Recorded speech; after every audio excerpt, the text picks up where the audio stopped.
இயேசு எனக்கு என் உள்ளத்துல வந்தா நாங்க எப்படி இருப்போமா? உலகத்துக்கு வெளிச்சமாக இருப்போம் மட்டும் இல்லை, உலகத்துக்கு பிரகாசமாக இருப்போம். எல்லாரும் ஆமென் சொல்லுங்க.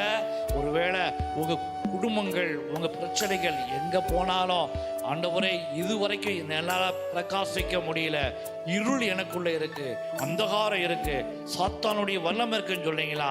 இந்த நாள் இப்பொழுதே எனக்கு அன்பான சகோதரா, எனக்கு அன்பான சகோதரி, எனக்கு அன்பான வாலிப பிள்ளைகளே, நீங்க நன்றாக படித்து வேலை வாய்ப்புகளோட திருமண காரியங்களுக்காக ஆயத்தமாய் கொண்டு கவலையோட கண்ணீரோட ஆண்டவருக்கு ஏதோ சக்தியோட நீங்க ஆட்பட்டு இருந்தீங்கன்னா, இந்த நாள் உங்களுடைய வாழ்க்கை பிரகாசிப்பதாக. இந்த நாள் நீங்கள் இதுவரை வாழ்ந்த வாழ்க்கை அல்ல, உலகத்துக்கு வெளிச்சமாய் மாறுங்கள்.